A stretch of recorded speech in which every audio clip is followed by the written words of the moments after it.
So when we have people sifting through the dust and the wreckage and finding no carpet, no human bodies, no steel, no furniture, not even a mouse, that material was shipped away abroad to avoid further examination. Yes. Because they don't want the ordinary people know what is this. And it's understandable. Look, if you were and one of the involved members of the US government, and you are the one who pressed the red button to produce 3 thermonuclear explosions, 150 kiloton each in the middle of the populated city, and after that you send also the ground zero responders to work there without any protection. So you have no chance. You have to hide the truth until the end. And the free fall speed of World Trade Center building 1 and 2 is because there's only dust holding it up, so there's no resistance, and that's why it falls within a 12-second period. Yes, because the dusty structure of the tower, after it was pulverized by the crushed zone, it was so fine. It's like microscopic dust. It does not produce any resistance at all. Okay, what about World Trade Center 7? Oh, the World Trade Center 7 is another story, because it was demolished by the same means, but it was not hit by any plane. So it was difficult to explain its collapse. That's why That's so difficult that the 9/11 Commission report completely omitted it. Yes, because they have nothing to say. How they can explain it? How do you explain it, Dimitri? Okay, I will explain. First of all, let's look at one of the available movies showing the collapse. It collapses in 6.7 seconds, straight down on its own footprint. Yes, almost with the speed of free fall, Yeah. exactly as the Twin Towers did. In a cloud of dust. Yes, you can see it. Yes. You can see even the delaying dust from the top, but the mechanic of collapse looks a little bit different compared to the World Trade Center Twin Towers. The difference is like this. As I explained before,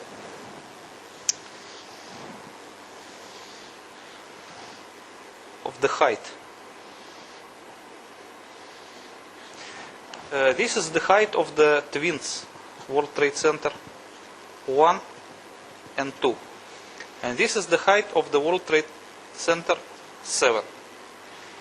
So, when the nuclear explosion produced a crushed and damaged zone, the crushed zone was about this high and the damaged zone about that high. So this part was undamaged. This part was represented by debris of various sizes.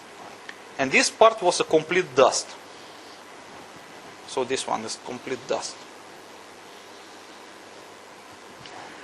Okay, when we talk about the World Trade Center 7, under it was also 150 kiloton nuclear charge. And it produced exactly the same size of explosion. But the crushed zone was able to reach until the very top of the tower. So there was no heavy undamaged zone like this in the case of the Twin Towers. That's why complete structure of the World Trade Center 7 was pulverized from here to here. And for a couple of seconds, the World Trade Center 7 just resembled a pile of the dust, like a dried up sandy castle, you can make on the beach.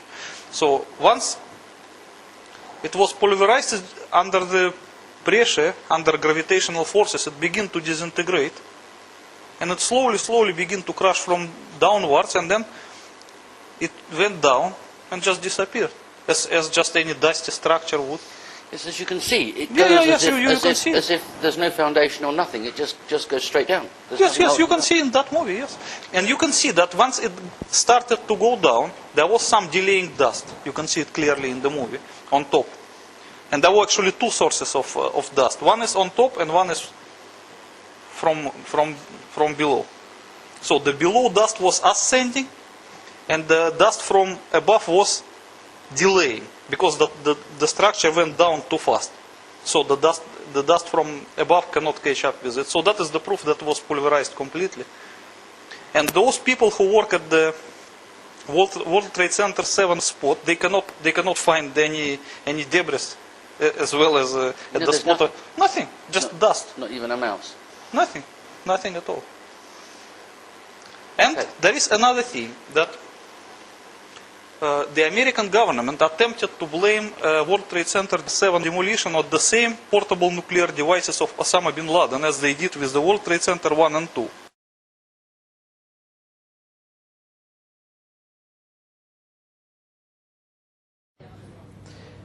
We'll leave it there for the moment. We've got some news just coming in, actually, that the Salomon Brothers building in New York, right in the heart of Manhattan, has also collapsed.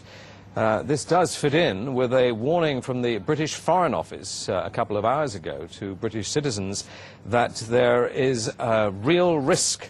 Let me get the exact words. The British Foreign Office, the Foreign Department of the British government, said there was a strong risk of further atrocities in the United States. And it does seem as if there now is another one with the Salomon Brothers building collapsing. We've got no word yet on casualties. One assumes that the building would have been virtually deserted. Whether this latest collapse is going to influence the president, who we heard about a few moments ago, was expected to be heading from Nebraska back to Washington, we don't know.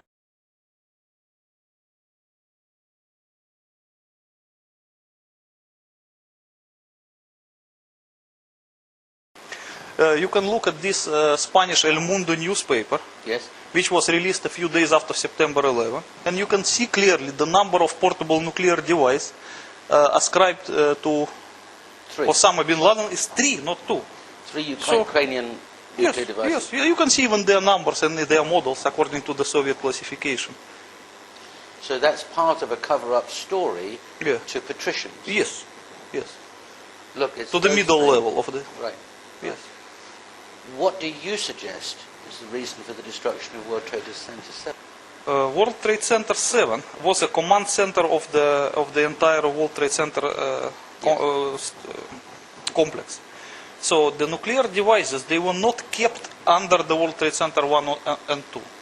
They were kept under the World Trade Center 7, and at the time of destruction they have to be delivered under the Twin Towers by some underground railway, mini railway, which was made in some tunnels.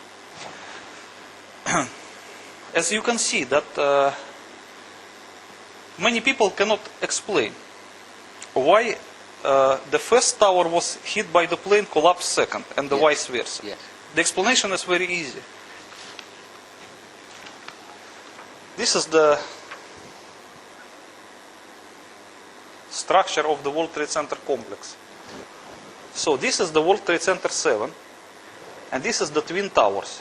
You can see that World Trade Center 2 was farther from World Trade Center 7, and World Trade Center 1 was closer to it. And the delivery tunnels were leading like this. That is why it was not possible to demolish this tower before this tower, otherwise the demolition wave underground would demolish the delivery tunnel for this tower. So this tower must be demolished first, and then only this tower. And after that, the people who demolished these twin towers, they have no choice than to demolish the World Trade Center 7 as well, Because otherwise the inquiry will find out all of this stuff. So they have to destroy it completely. So luckily, the World Trade Center 7 was scheduled to be demolished by the same way, so they have the 3 nuclear devices actually. So they just used the third one to demolish it and to hide the evidence completely. And then they have no problem in explaining it.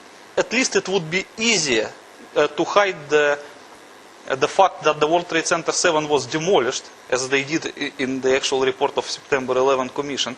Then, in case if the inquiry come to the World Trade Center 7 and find the third nuclear device there and the delivery tunnels, it will be difficult to explain what is that. So they just prefer lesser of the evils. Okay, so we're saying, are we, that the American government is reacting to an attack in a way that causes them to do something dreadful and then cover up the evidence? Yes.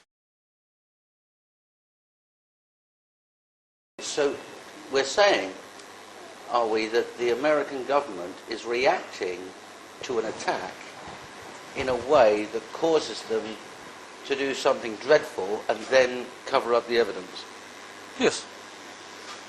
But The World Trade Center 7 demolition was a pure hiding of evidence. Let's look at their position at the time. They've been attacked by a thermonuclear device. They think there were two others. They think that possibly millions of New Yorkers are going to lose their lives unless they do this. Yes. So it's probably the right decision. Yes. Considering circumstances, yes. If it's the right decision, why cover it up? Okay. It will be very difficult to explain to the ordinary people what the nuclear devices did under the World Trade Center at the first instance. It's very simple. 3,000 people are going to die if we do this, and if we don't, 6 million will die. The maths is very Yes, simple. but if I were an inquisitive person from among the ordinary population, I would ask my question, why should you keep your own nuclear device under the World Trade Center? Were you expecting such a development? It's very difficult to answer. That's a different question, but it's equally valid. But it does bring the first question back. Why cover it up? And then it brings another question.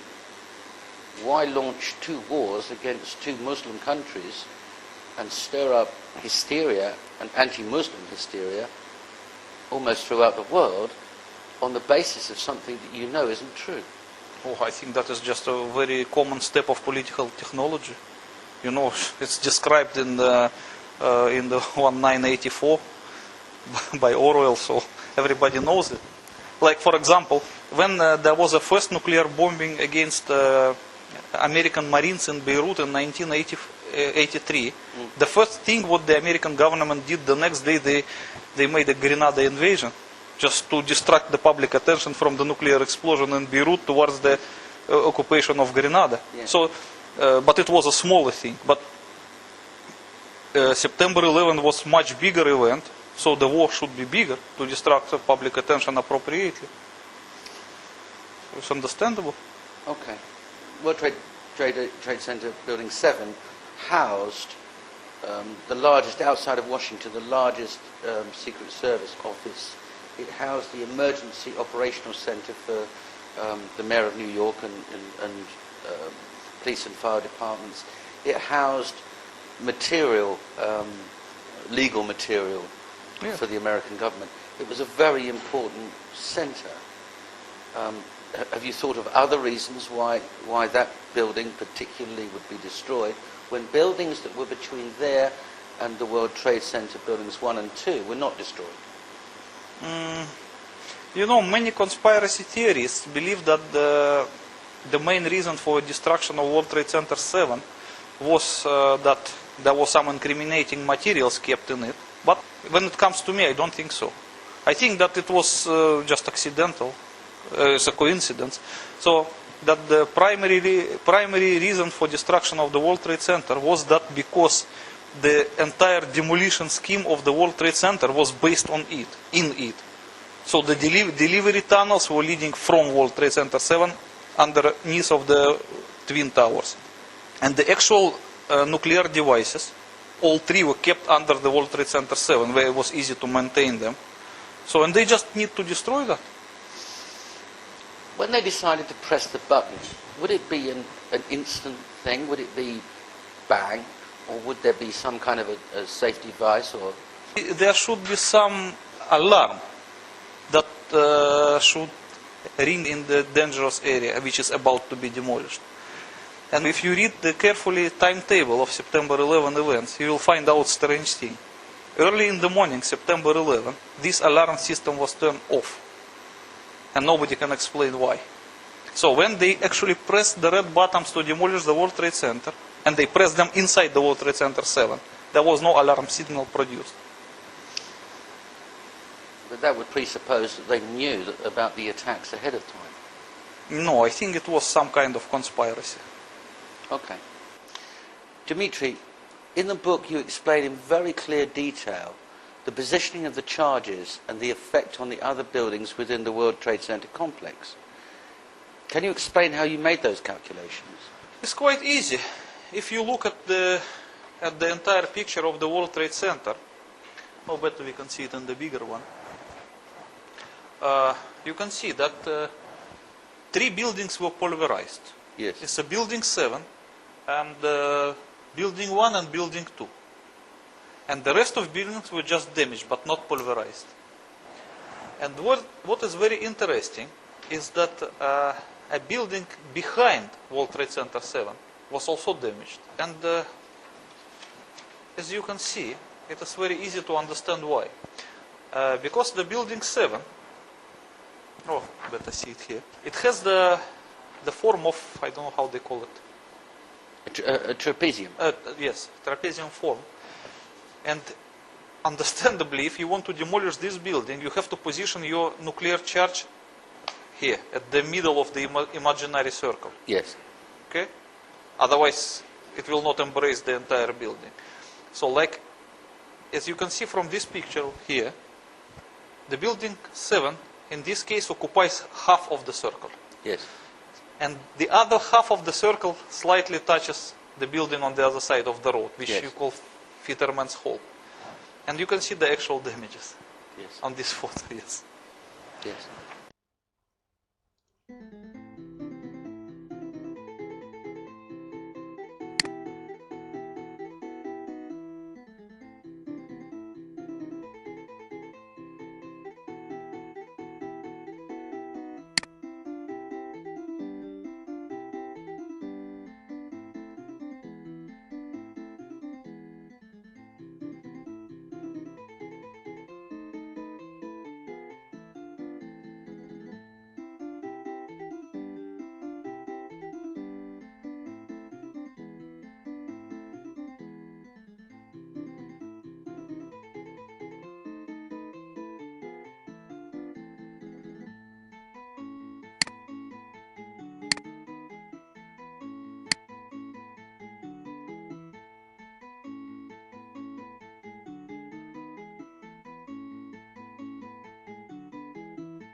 So that is exactly why when they demolished the building 7, they managed not to touch US Post Office and Verizon buildings to that site, but they were not able to avoid damaging the other building. I see. And in the same picture, just below, we see that you've positioned where the charges were on 1 and 2. Yes. Because they weren't directly under the towers, No, were they? they were a little bit. The actual hypocenters of explosions, they were not exactly in the middle of the tower's footprints, but a little bit away from it. That's why there was some surviving corner, as you can see in these pictures. I make it in green. And there, I think there are also photographs. Yeah, I will show it to you. But I have to ask you, Dimitri, Like this how is one were of you the able to most- calculate that it wasn't in the center? It is quite easy to calculate. As you can see that this photograph is one of the surviving corner. So let me fully understand this. What you're saying is, there's the tower, Yes. the explosion's slightly off center, so the effect running up the tower I better make a is drawing. also slightly So off center. it will be easy to understand if I draw it.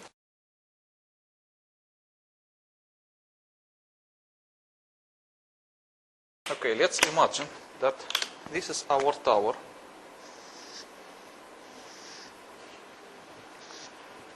And the position of the charge is exactly at the middle. Yes. So the damaged and crushed zone will propagate more or less equally. Yes. Okay, but if the tower is like this, but the position of nuclear charge is here, not Yes. exactly at the footprint, little bit away from it. So it will produce the zones which go this way, Yes. and they might save this corner. So by looking at the corner, you're able to calculate how off-center the charge was. Yes, it is quite easy to calculate.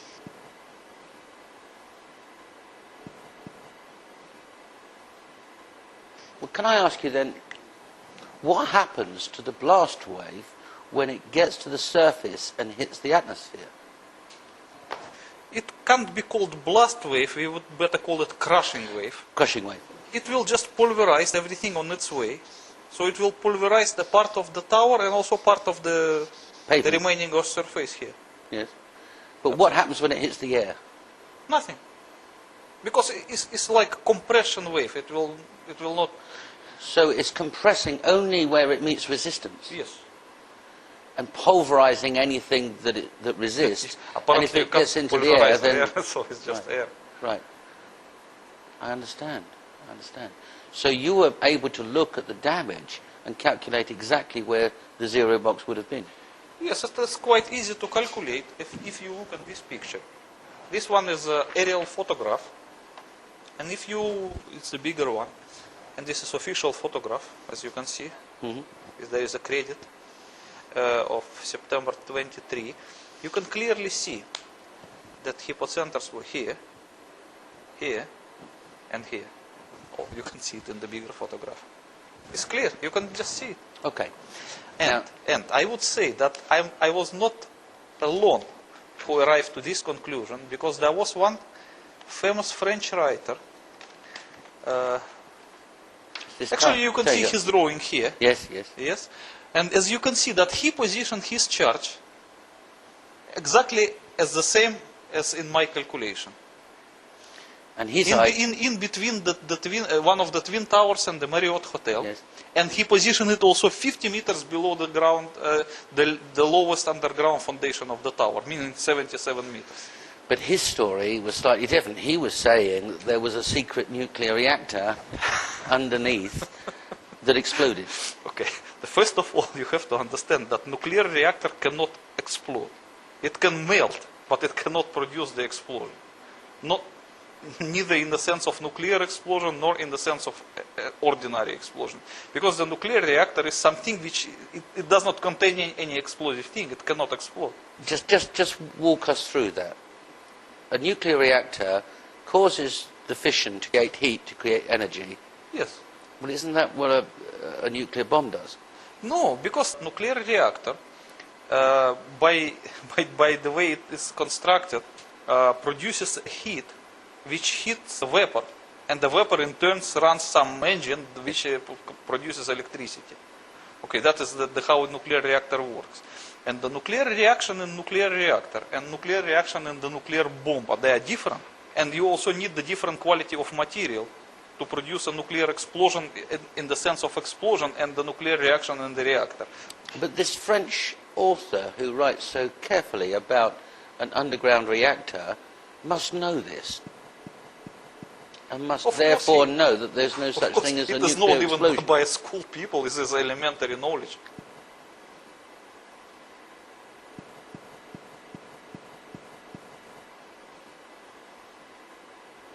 Okay.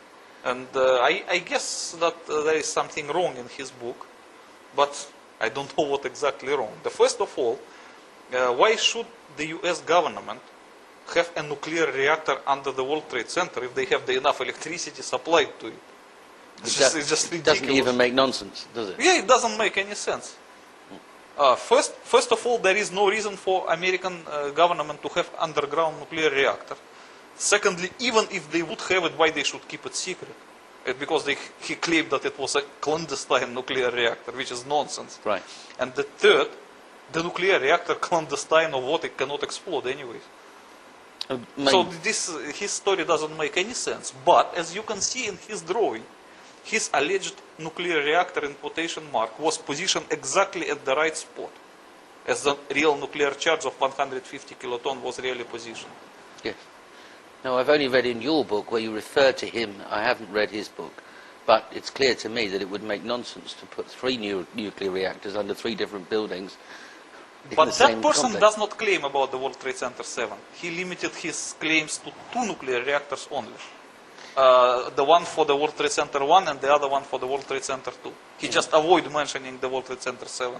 There are a lot of people that avoid mentioning World Trade Center 7. Yes, but as you can see from these photographs, you can clearly see 3 destruction spots. Yes. And even you look at this picture, which shows the 3 spots emitting the vapor. You can see also the vapor coming from the spot of the World Trade Center 7. Yes, clearly.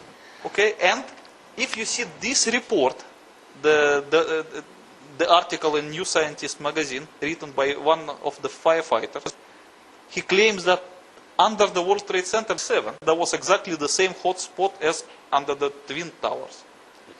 So, and the firefighters were obliged to use the same kind of chemicals to deal with the fires. So, this is the proof. The World Trade Center 7 was destroyed by the same way as the Twin Towers did.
Idea of how much of the plane actually impacted the building. You know, it might have appeared that way, but from my close-up inspection, there's no evidence of a plane having crashed anywhere near the Pentagon. The only site is the actual site of the building that's crashed in, and as I said, the only pieces left that you can see are small enough that you could pick up in your hand.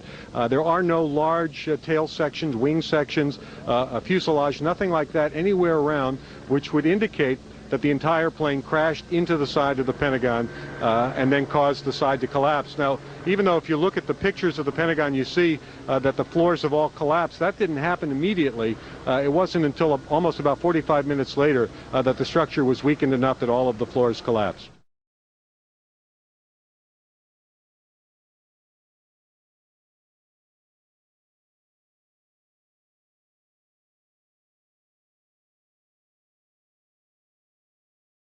At any point during this day, were you just, in a very base way, afraid? There were many times, Miles, that you were afraid. You were worried, especially when I was standing in front of the Pentagon that night, seeing one of our fortresses pried open by a missile airplane.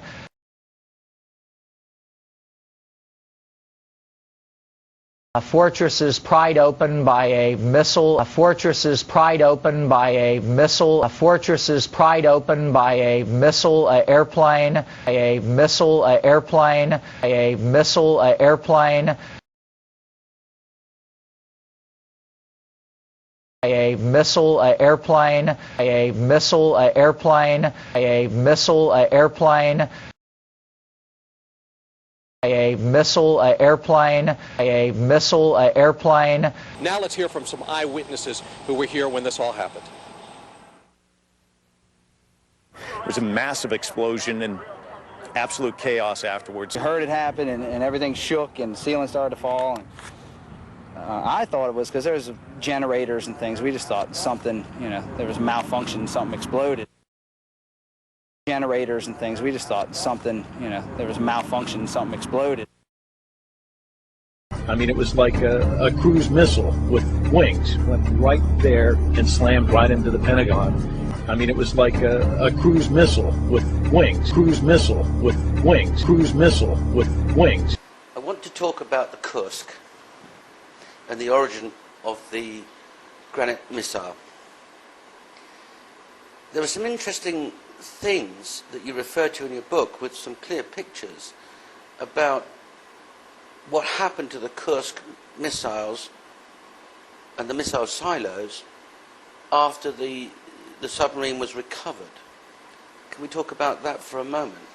Yes, because certain Russian officials, they knew that all missiles from Kursk submarine was stolen and there was nothing in the silos.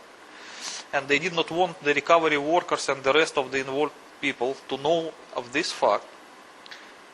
So they have to produce some cover-up story to hide. First, they have to hide the fact that the missiles were stolen, and secondly, they have to safely decommission the missiles without attracting much attention to this fact. Okay, let's walk through that. Yes. So they recover the submarine. What do they do then?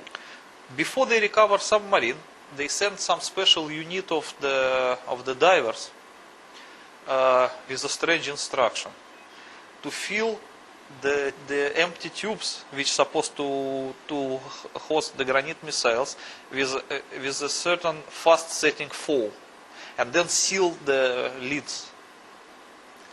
What would be the point of fast setting foam?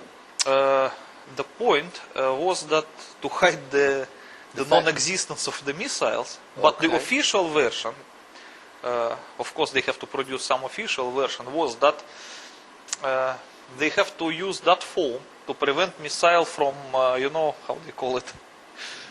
Vibrating? From vibrating inside during the transportation and from damaging them, which is just ridiculous, because the missiles were in the combat position and they were tightly fitted. And they're armor-plated. How can you damage? Look, you can see at the picture of the Pentagon. Yes. This missile managed to fly about 600 kilometers and penetrate 6 walls of the Pentagon after throwing the generator to the side. Yeah. You're not going to damage them. Yeah, it was not damaged. Okay. So why would it be damaged during the transportation? So they fill the missile tubes with fast-setting foam. Yeah. Then they recovered the submarine. And then they sealed the lids. Okay. And after that, they started the recovery operation. Okay. And then they get the submarine up on the surface. Yes. Then they transported it to the port. Okay. And then what did they do? And after that, they continue because they have to continue with this how they call production. Okay. They decided to cut the entire silos from the body of submarine using the electric welding. They cut the silos out of the submarine completely from the. Okay. They just cut them as you slice the bread with the knife, and then they transported them to some secure location. Yes. And then allegedly they destroyed the missiles along with their silos without opening them.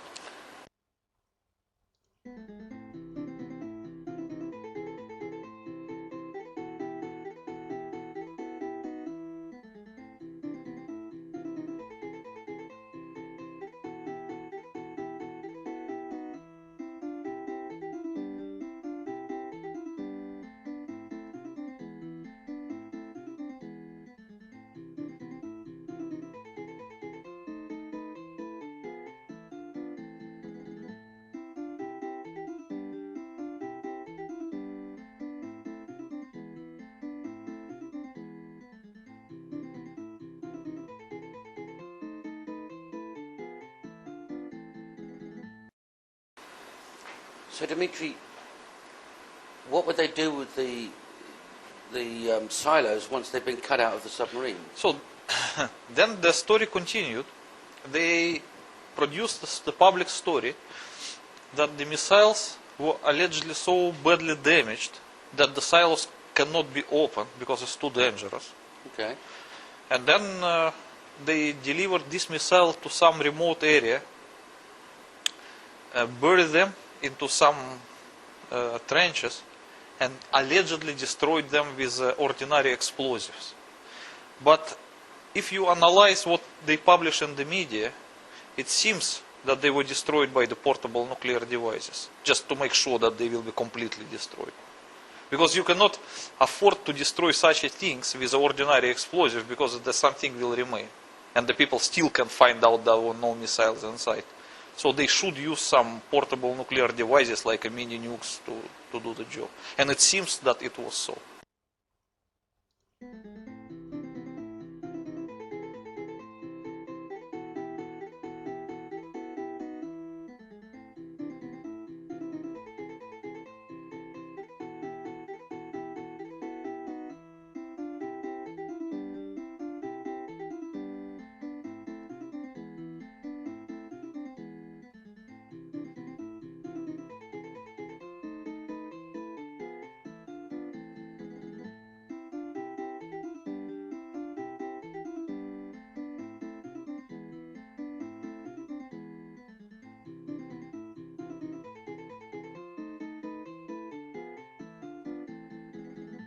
Okay.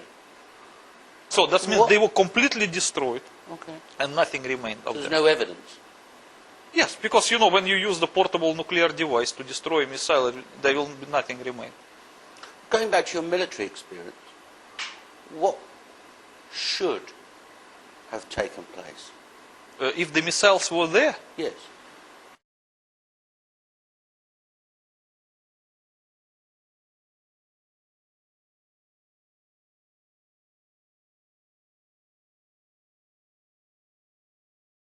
Okay.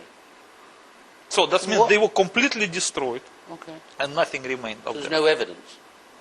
Yes, because you know when you use the portable nuclear device to destroy a missile, there will be nothing remain. Going back to your military experience, what should have taken place? If the missiles were there, Yes. they should bring the submarine back. Then they should create a commission, which will consist of the constructor of the missiles and the constructor of the warheads, Yes. the producer, and the people from the 12th Chief Directorate who are specialists in the maintaining of nuclear warheads and Yes. in the registrar, and the people from the North Fleet who are specialists in the actual missiles, Yes. a part of the warhead, and also some commanders of submarine which are of the same class of the Kursk. Yes. And this commission have to study the things and evaluate what can be done. So this is then a they committee. have to produce a report. This is a full committee of Yes. important people. Yes. Because this is an important matter. Of course. 22 thermonuclear warheads. And missiles also. And missiles. Yes. Okay. And what would that commission do? They would appoint some people to get the missile and to bring them to some location where they can study them. Yes. And to evaluate the situation, and then to produce the report what they recommend to do next. Yes. And depend on the condition of the missile, they may recommend just to clean them and put back to commission, or to Yes. disassemble them. It just depends on the actual situation.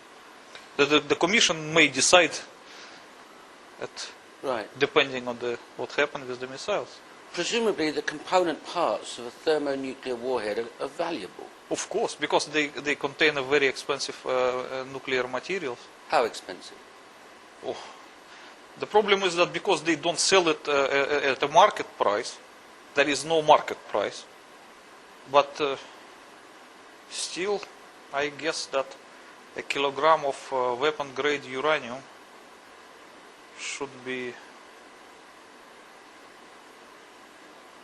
I don't know, maybe over $100,000 US. And a kilogram of plutonium, which is even more expensive, is probably 10 times as much. And these are... And there should be at least 20 kilogram of plutonium used in each warhead. So 22 warheads and 20 kilogram of plutonium, you can make your calculation. As in many millions of dollars.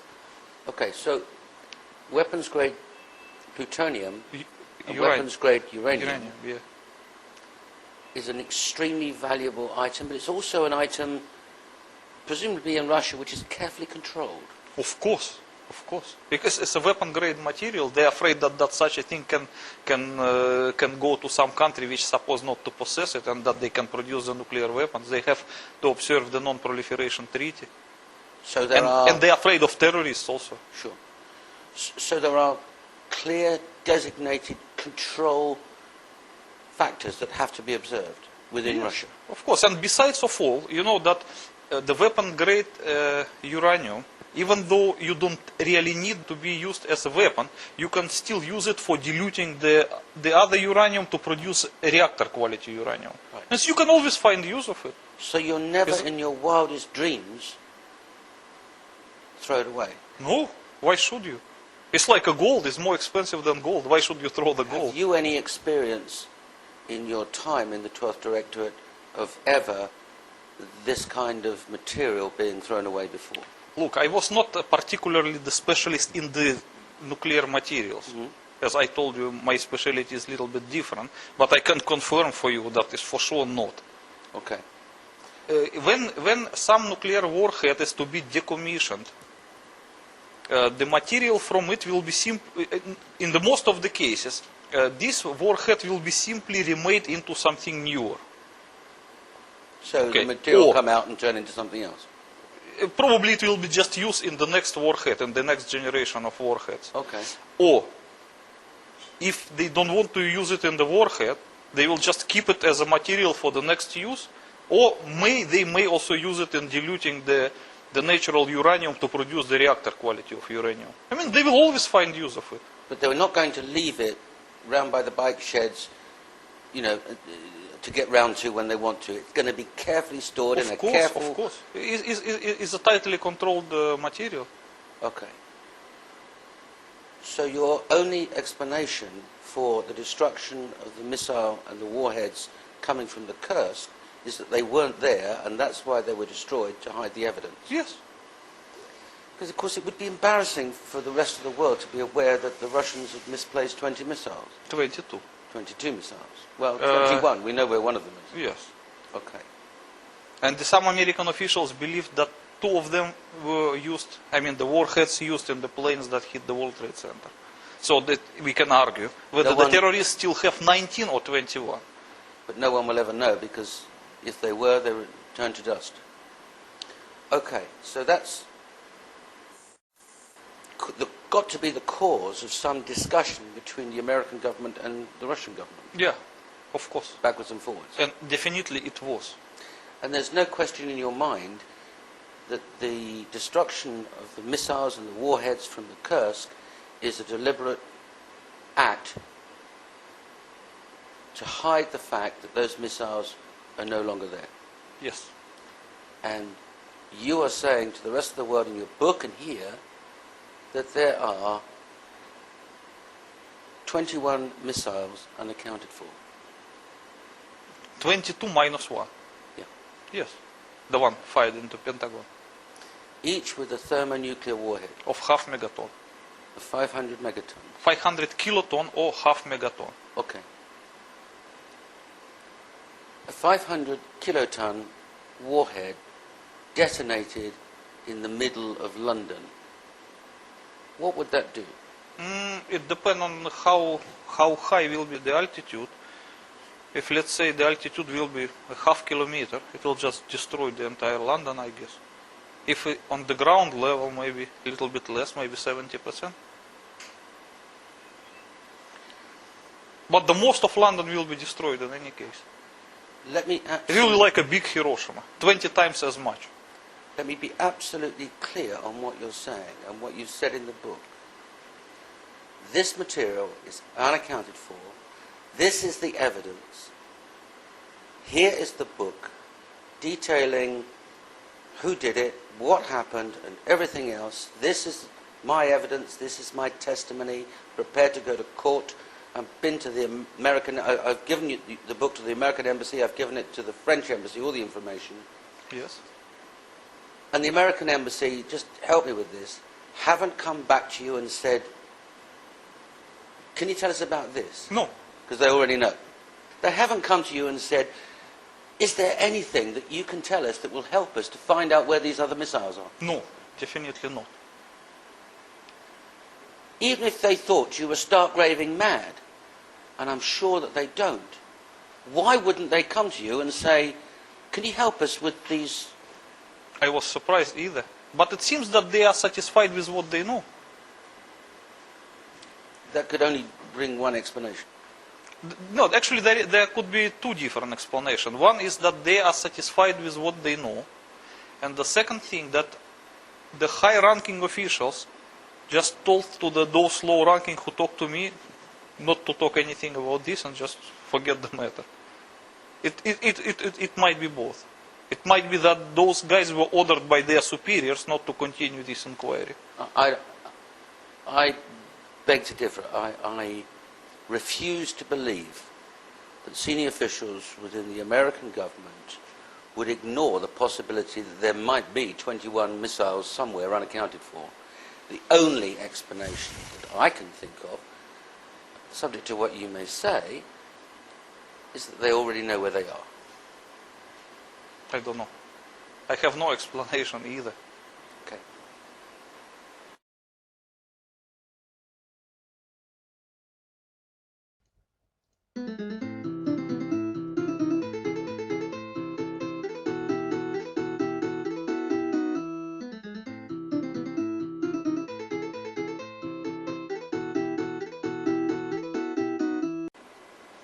So, Dimitri, the public perception or the layperson's perception of a nuclear explosion is completely different when that nuclear explosion takes place underground.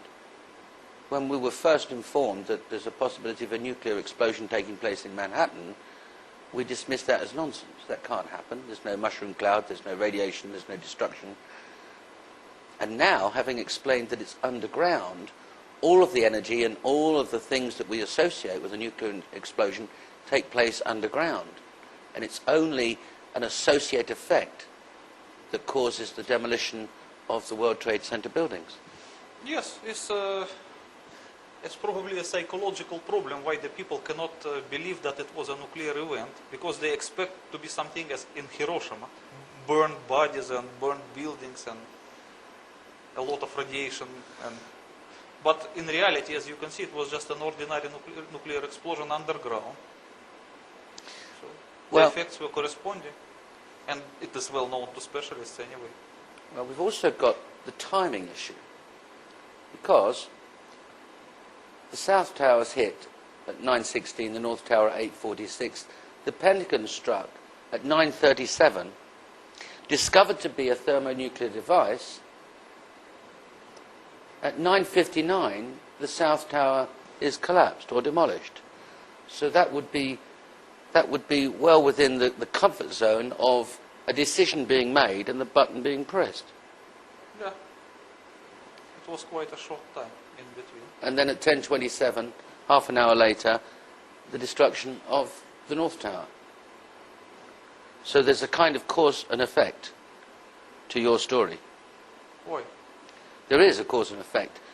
The Pentagon officials look at this thermonuclear warhead, the Doomsday plane takes off, the Cheyenne Mountains are closed behind the Joint Chief of Staff, and a decision is made to demolish the World Trade Center because of the possibility of a thermonuclear device being in the upper floors. Yes. Actually, they didn't consider it as a possibility. They were sure about it. That's at least what the FBI officials told me. They were absolutely certain that there were nuclear devices on planes.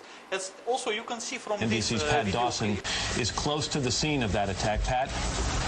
The chief of safety of the fire department of New York City told me that shortly after 9 o'clock, he had roughly 10 alarms, roughly 200 men in the building trying to effect rescues of some of those civilians who were in there, and that basically he received word of the possibility of a secondary device, that is another bomb going off. He tried to get his men out as quickly as he could, but he said that there was another explosion which took place, and then an hour after the first hit here, with the first crash that took place, he said, there was another explosion that took place in one of the towers here. So obviously, according to his theory, he thinks that there were actually devices that were planted in the building. One of the secondary devices he thinks that took place after the initial impact was, he thinks, may have been on the plane that crashed into one of the towers. The second device he thinks, he speculates, was probably planted in the building. So that's what we have been told by Albert Turry, who is the chief of safety for the New York City Fire Department. He told me that just moments ago. Please listen carefully what that person says.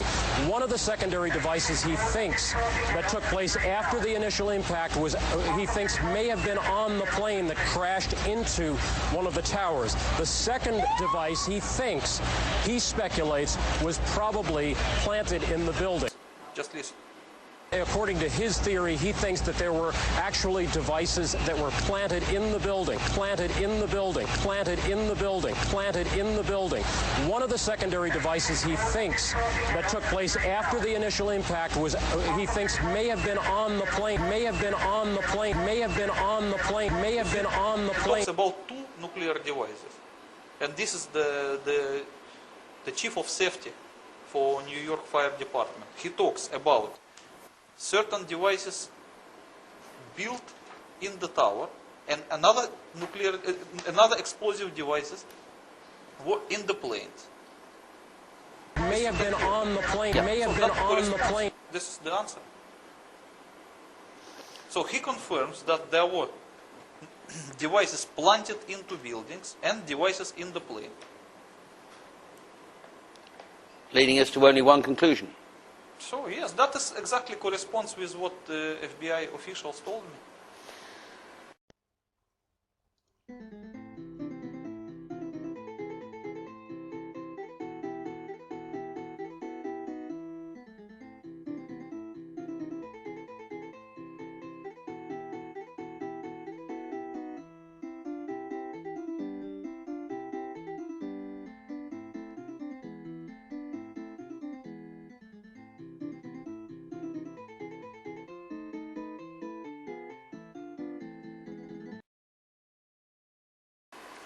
Dimitri, I want to turn to other events just around that crucial 8:45 to 10:30 time on the morning of September the 11th. If only the twins had an inbuilt nuclear demolition scheme, or there were some more skyscrapers that had something to do with the engineering ideas of Mr. Lazu that you referred to. You have one suspicion. The first 9/11 victim telescoped at 9:59. Less than only 3 minutes later, at 10:02, it was ordered to immediately evacuate the Sears Tower in Chicago. It wasn't ordered to evacuate the Empire State Building, the Trump Tower. It wasn't ordered to evacuate any other building, the Sears Tower in Chicago. Why would that be? Because you know that this nuclear demolition scheme of the World Trade Center was not only implemented in the World Trade Center, but also in the Sears Tower in Chicago.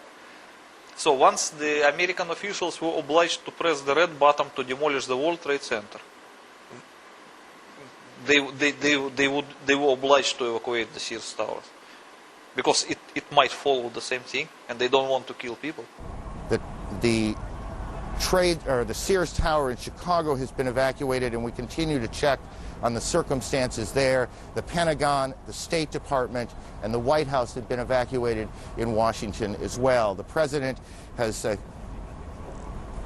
we can show you now what happened just a few moments ago at the Trade Center. Watch the building to the left, to the back of those two buildings. This is just a few minutes ago. We don't know if something happened, another explosion, or if the building was so weakened it just collapsed.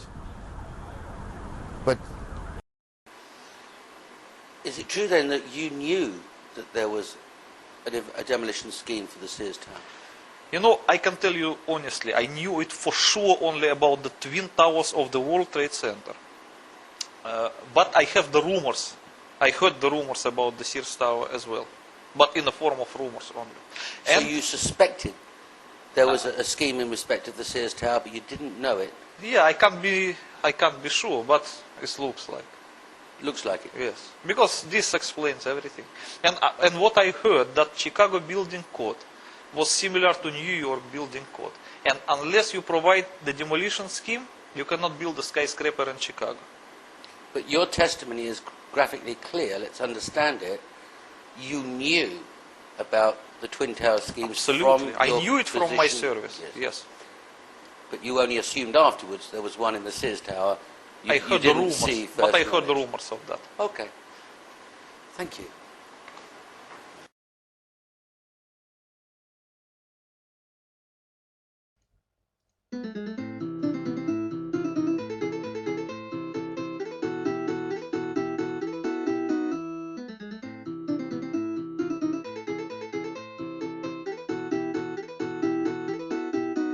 Dimitri, there must have been other governments, the British government particularly, that would have had a clear understanding of what's taken place, because their recorders would have shown a 150 kiloton explosion in Manhattan. Of course. Okay, so let's turn to where you refer to seismic reports in your book. The seismic record at Palisades, New York, 34 kilometers north of the World Trade Center disaster, shows on the Richter scale at exactly 8:46 the impact of the supposedly the first plane, 0.9. The second impact, 0.7. The first collapse, 2.1. The second collapse, 2.3. And the World Trade Center Building 7 collapse at 0.6. Help us with that, because this presumably is an independent authority that would have produced these seismic records. You know, nothing is really independent, especially when it concerns this kind of circumstances. As you can see in this seismogram, the two peaks that's supposed to represent the two nuclear explosions under the World Trade Center during the time of their collapses, they, first of all, they were not natural. They are probably handmade just by the pen and the ruler. They are just too perfect to be natural. The second thing, that they purport to represent the two explosions of the portable nuclear devices, less than 1 kiloton or about 1 kiloton. That is by the seismic magnitude. Because the 150 kiloton of nuclear explosion would produce much bigger peaks than these two. Another proof that this is lie, that the third nuclear explosion under the World Trade Center 7 was not depicted here as a nuclear explosion. So this seismogram correspond to the so-called intermediate level of the truth, which claims that the World Trade Center was demolished by the nuclear devices of Osama bin Laden. So this is a story for the patricians. Yes, and even though it does not correspond perfectly, because the story for the patricians, as according to the El Mundo newspaper, claims that the 3 mini nukes were used. Yes. And this one shows only 2. It does not want to show that the World Trade Center 7 was collapsed by the same kind of mini nuke. So it's just a kind of it's bogus evidence. But if this seismic report were accurately reflecting 3 underground 150 kiloton nuclear explosions, what level on the Richter scale would that be? More than 5.7. More than 5.7. And this is, as you can see, 2.1 and 2.3. Okay. Coming back to the brave firefighter that gave testimony only a few days ago, who was in the Marriott Hotel receiving orders, when he ran outside to go to the South Tower, he felt the ground shaking underneath him. He looked up and the South Tower was collapsing. He ran to join his colleagues along by the North Tower. Half an hour later, he testifies that the ground was shaking like a train running by underneath, and the North Tower collapsed.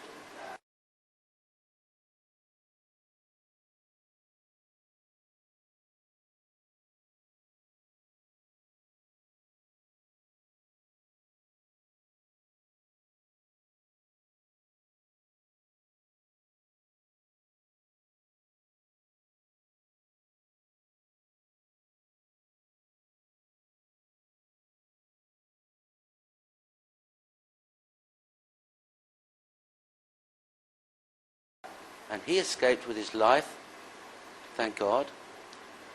In the event that a 0.1 kiloton nuclear explosion took place underneath or in the South Tower, and it made, on the Richter scale, an impact of 2.1, would that cause the ground to shake? No. At what level on the Richter scale would the ground shake like a train going past underneath? 5.5 and above. 5.5 and above. Thank you.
Rose Arcee, one of our CNN producers, is on the phone. Rose, what do you got?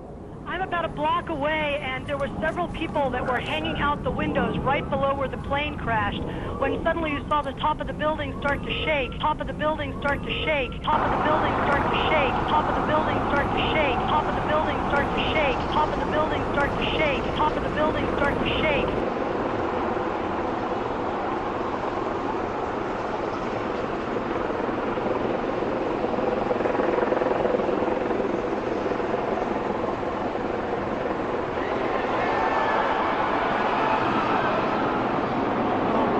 So the impact of what you claim is clear. So you asked me your question, how would the foreign government treat the available seismograms? Okay. They will treat them in the same way, they will misinterpret it. So those people whose profession is to interpret the seismogram, they will say that, look, it doesn't correspond to the 1 kiloton portable nuclear device, it's at least 150 kiloton or about that. So their superiors tell them, well, please, keep shut your mouth, and they will just make the discovery, you know, corresponding the official version of events. That's easy. Also were trapped by this, and here is the second tower that's coming down, and this was a similar situation. This defies belief.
The building was designed to have a fully loaded 707 crash into it.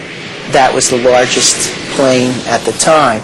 I believe that the building probably could sustain multiple impacts of jetliners because this structure is like the mosquito netting on your screen door, this intense grid. And the jet plane is just a pencil puncturing that screen netting. It really does nothing to the screen netting.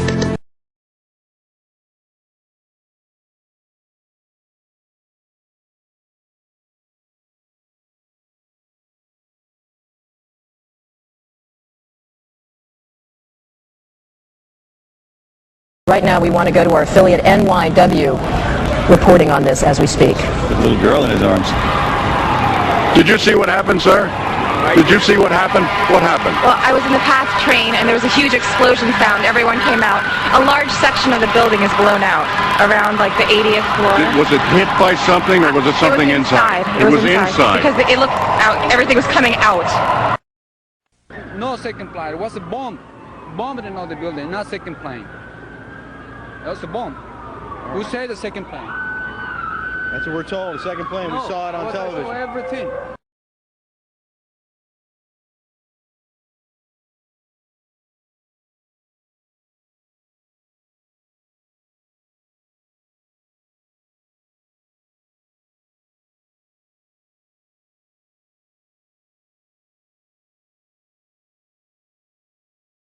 The design of planned attacks on buildings inside the U.S. and how operatives were directed to carry them out.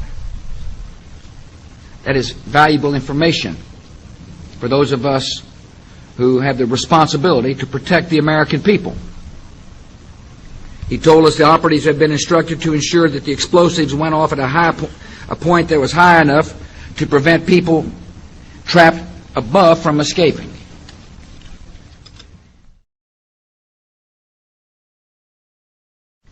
He told us the operatives had been instructed to ensure that the explosives went off at a point that was high enough to prevent people trapped above from escaping. To ensure that the explosives went off at a point that was high enough to prevent people trapped above from escaping.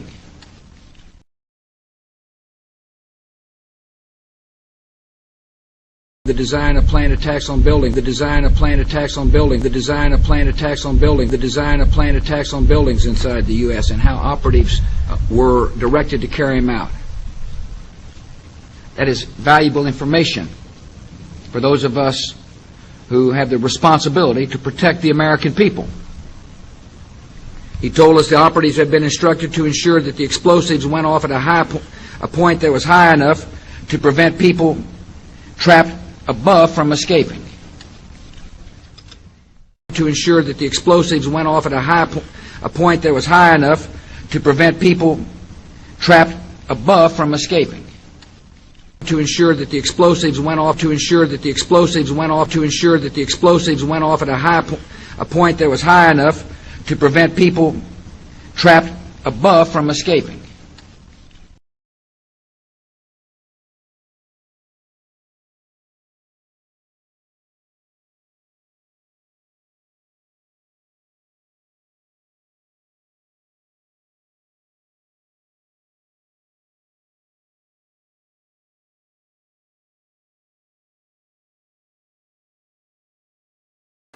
Let's deal with another feature of what took place on the morning of September the 11th, and another claim that you make in your book.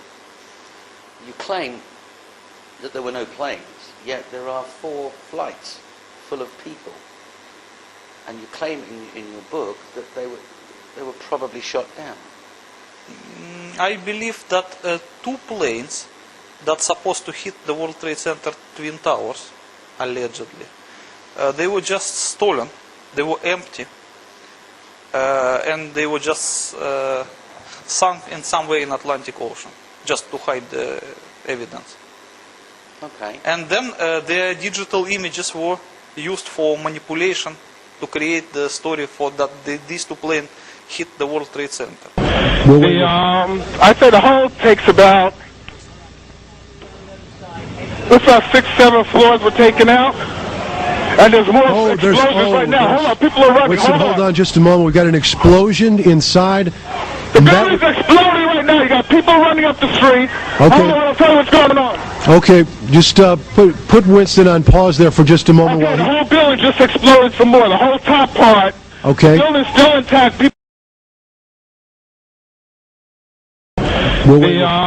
I'd say the whole takes about,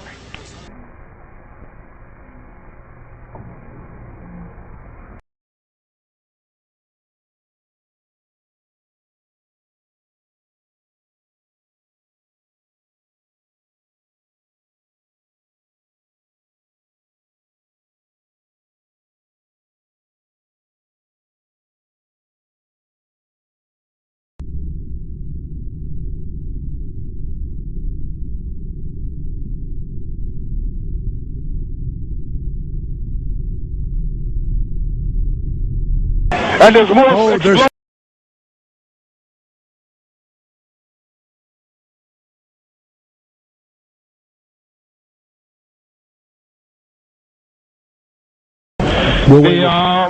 say the whole takes about, looks like 6, 7 floors were taken out. And there's more explosions right now. Hold on, people are running. Wait, hold on just a moment. We've got an explosion inside. The building's exploding right now. You got people running up the street. Okay. Hold on, I'll tell you what's going on. Okay, just put Winston on pause there for just a moment. Okay, the whole building just exploded some more. The whole top part. Okay. The building's still intact. Don Daler, ABC's Don Daler, who is on the scene. Don, just give me some description again of what you can see now. What we're seeing, it appears that there is more and more fire and smoke enveloping the very top of the building. And as fire crews are descending on this area, it does not appear that there's any kind of an effort up there yet. Now remember, oh my God. Oh my God. That looks like a second plane.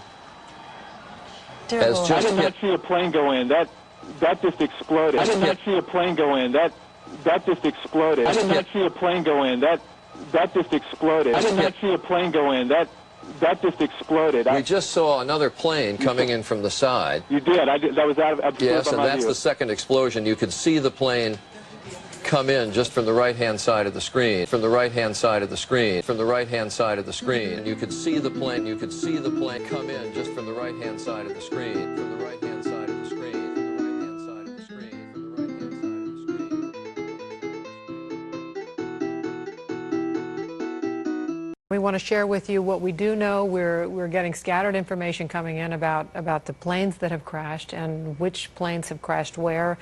Here's the latest that we have. American Airlines identified the planes that crashed into the World Trade Center as Flight 11, a Los Angeles-bound jet hijacked after takeoff from Boston, 92 people aboard. That's one of the planes that crashed into the World Trade Center. And also the other plane that crashed into the World Trade Center, American Airlines Flight 77, it was hijacked while carrying 64 people from Washington Dulles Airport to Los Angeles. And United Airlines says that its Flight 93, a Boeing 757 on the way from Newark, New Jersey to San Francisco, crashed about 80 miles southeast of Pittsburgh with 45 people on board. And United Airlines says another of its planes, Flight 175, that was a Boeing 767 bound from Boston to Los Angeles with 65 people on board, also crashed, but United does not say where that plane crashed. The other plane that crashed into the World Trade Center, American Airlines Flight 77. The other plane that crashed into the World Trade Center, American Airlines Flight 77. The other plane that crashed into the World Trade Center, American Airlines Flight 77. And United Airlines says another of its planes, Flight 175, that was a Boeing 767 bound from Boston to Los Angeles with 65 people on board, also crashed, but United does not say where that plane crashed. And United Airlines says another of its planes, Flight 175, that was a Boeing 767 bound from Boston to Los Angeles with 65 people on board, also crashed, but United does not say where that plane crashed. So that is four planes that we are talking about.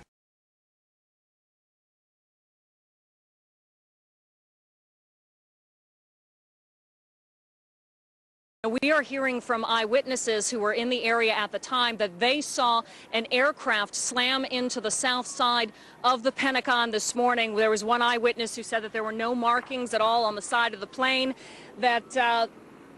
And let's take a look at some of the VO from when it just happened. There was a tremendous fireball, and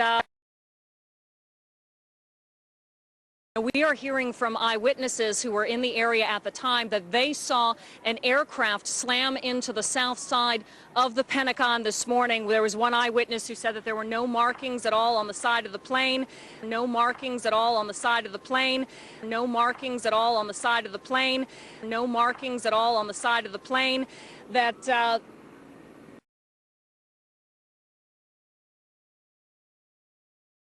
When it comes to the other two planes, one of them was later assigned to Pentagon, and the other one was, as you say, that Flight 93. I think these two planes were genuinely shut down by the U.S. government in panic, which followed the September 11. I have no proof of it, of course, but it looks like.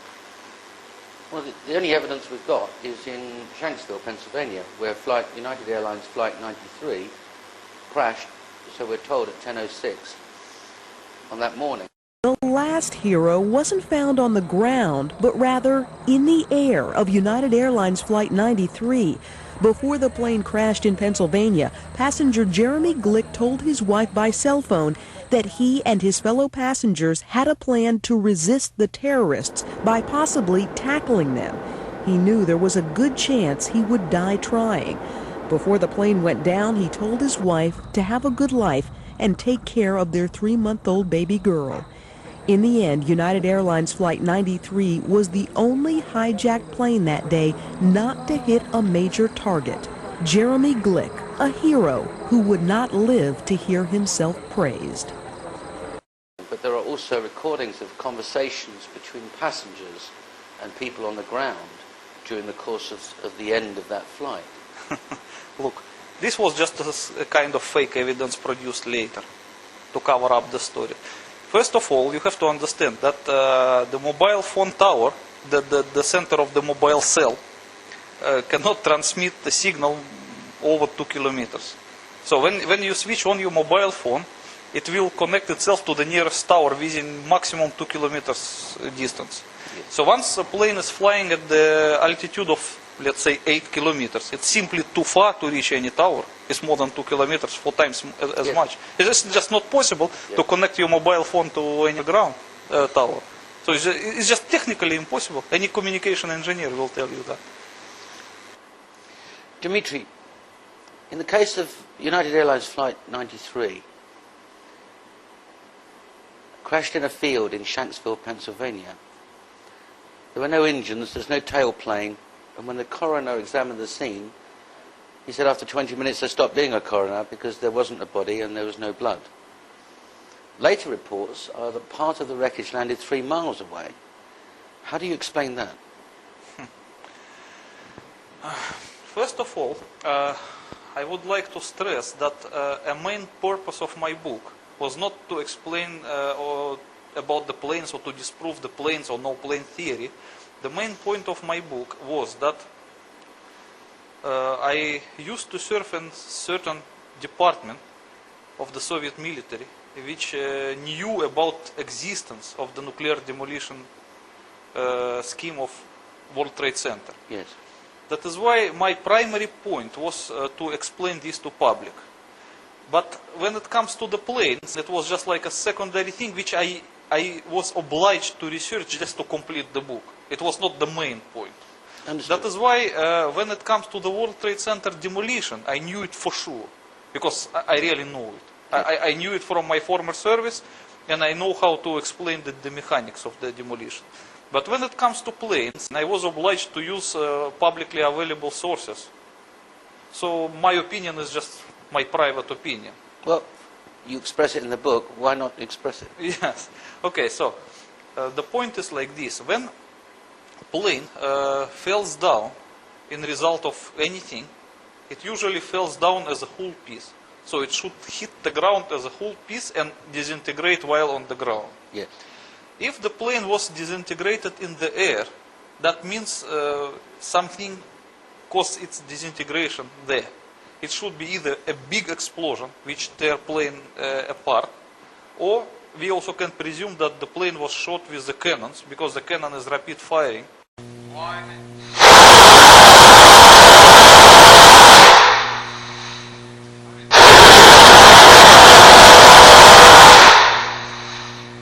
And it might cut for example, the wing, or another wing, the tail, and the plane will just be disintegrated in the air.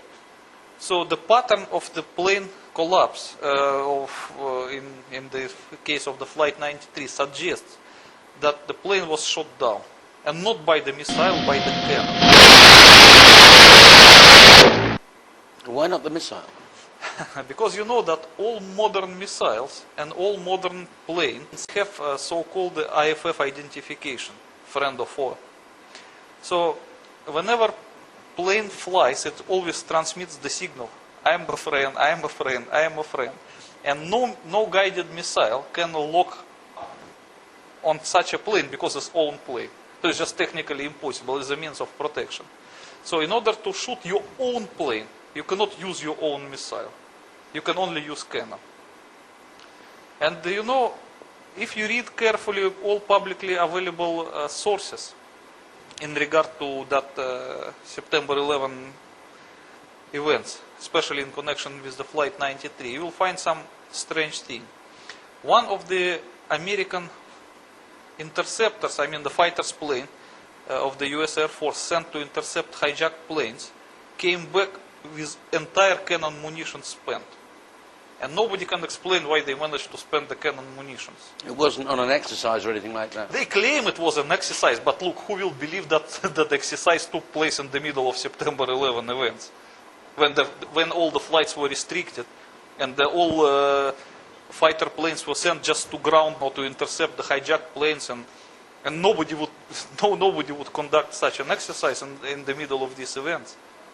It's ridiculous.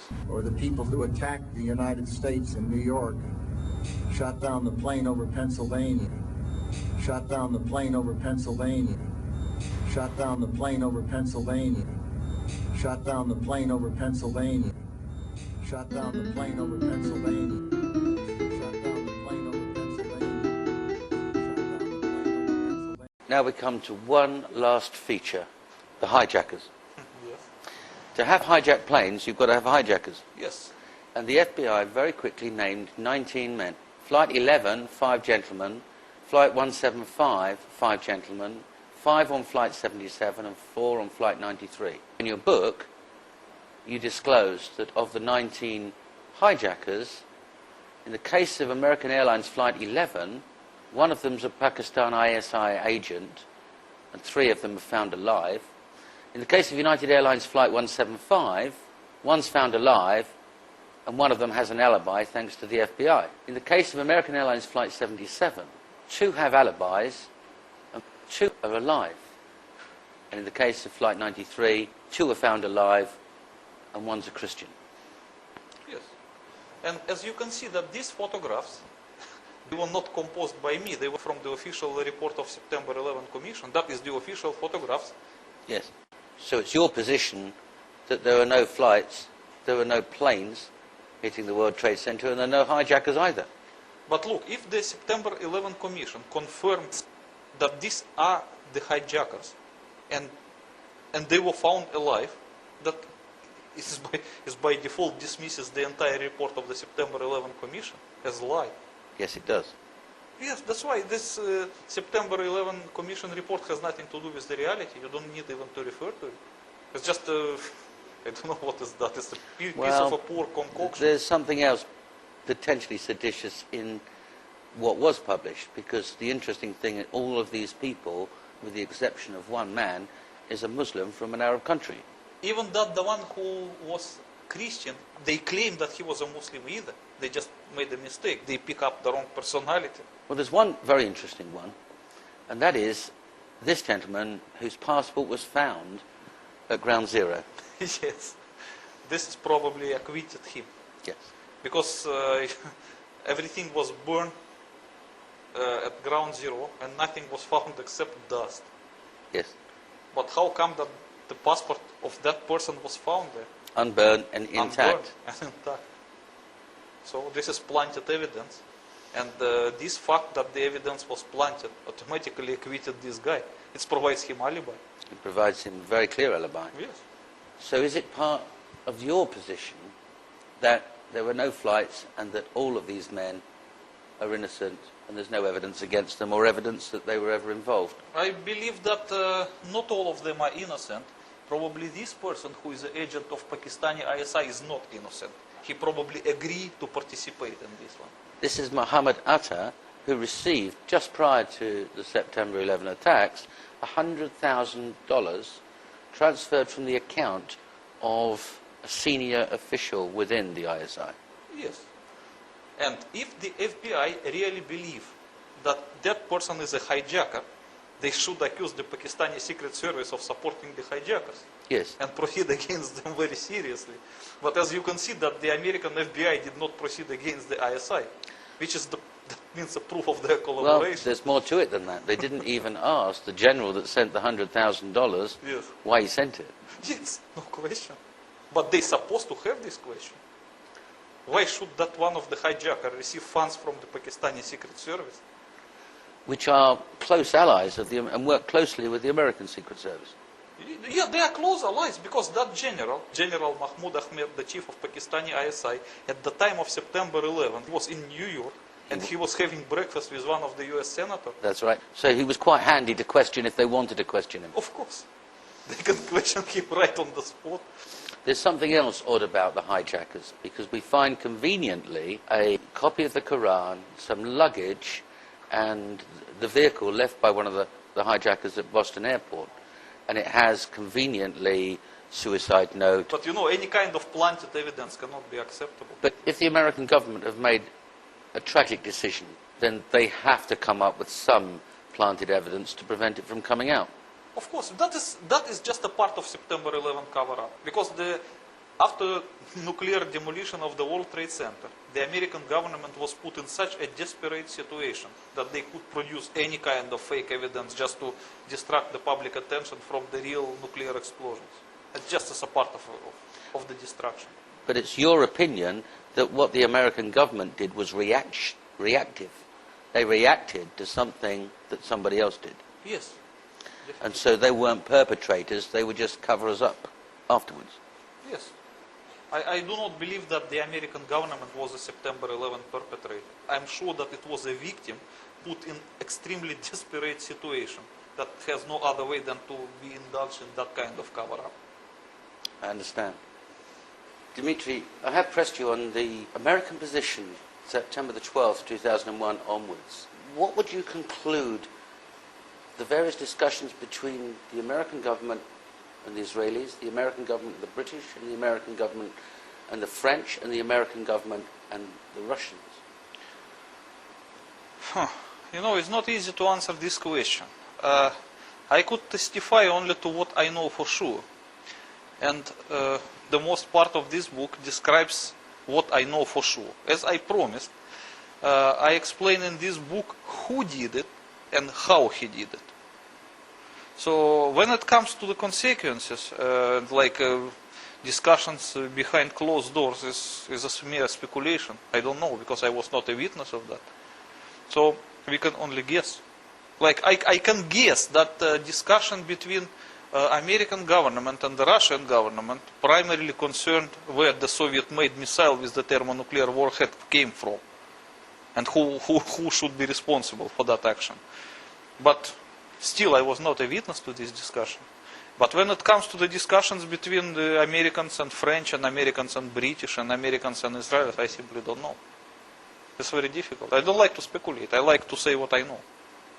Okay. But one thing that you've said that you do know is that there's no relationship between 9/11, the tragedies in New York, and the Bali bombing, and any Al-Qaeda member, any representative of Osama bin Laden, any Muslim faction, or Saddam Hussein. As you can see from contemporary documents available, even available for public use, the American government attempted immediately, still at September 11 noontime, to link Saddam Hussein to the September 11 perpetration.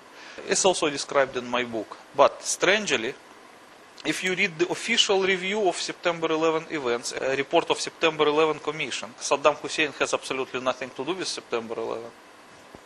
On the other hand, the report of September 11 Commission claims that Osama bin Laden and his so-called Al-Qaeda has something to do with September 11. Moreover, they even directly blame it on Al-Qaeda. But if you visit the official FBI website, and you look at the list of 10 most wanted, you will not notice that the FBI charges Osama bin Laden with September 11 perpetration, because the FBI admit they have no evidence against Osama bin Laden whatsoever. So it's a very complicated situation. The FBI claims one thing, the September 11 Commission report claims another thing, and the reality shows third thing. So. Okay, but one thing's for sure, the consequences of 9/11 have spread across the world to Afghanistan and Iraq. Many Iraqis have lost their lives, and many Afghanistanis have lost their lives as a result directly of 9/11. Okay, let's consider it more carefully.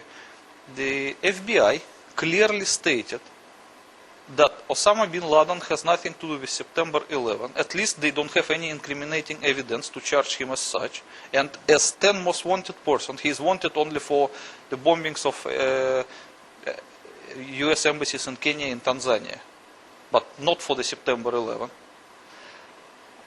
But in the same time, as you remember that immediately after September 11, Americans went to war against Afghanistan, allegedly to capture Osama bin Laden in connection with September 11, which contradicts each other. It means the September 11 Commission report contradicts the FBI statement, and the actual war against Afghanistan also contradicts the FBI evidence.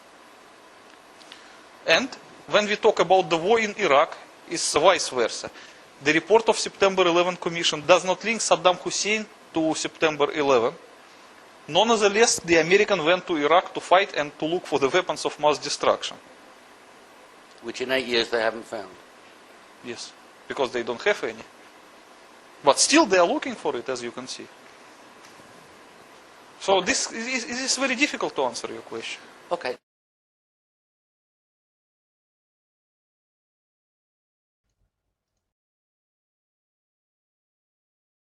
So Dimitri, can I ask you about this cavity after the event that's underneath what was the World Trade Center? What happens to it afterwards? As you can expect, at first the cavities were filled with some liquid hot material, which resulted partly from the melted material, so from cooling down of the gaseous materials. And these extremely hot liquid materials will just retain some temperature for about a year, and eventually they will cool down and set as a solid matter.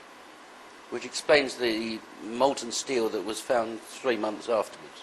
Yes, 4 months. because the 150 kiloton will produce a lot of energy, so it will be like a pot with a hot matter, which it takes some time to cool down. Can you imagine the 100 meters deep cavity filled with this kind of thing? It may take a year to eventually cool down. Out still on the rubble, it's still, I believe, 1100 degrees. The guy's boots just melt within a few hours. But here we are, 8 years on. Do I take it that it's been filled with some material? Yes, definitely, because they have to fill it with something which first of all will prevent the radioactivity injuring the people on the surface, and secondly they have to fill it anyways, because they can't afford to keep the cavity in the middle of the city, because it might cause collapse of some construction. It's dangerous, so they have to fix it anyways. So what would they fill it with? Concrete, maybe? I don't know. Probably.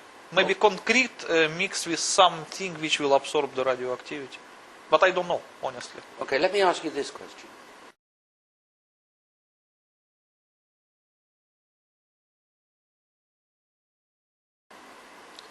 Let's say that some people might doubt your explanations for the collapse of the Twin Towers and your explanations for what's underneath them. If one were to drill a borehole through to the external bottom part of the cavity, what would one find?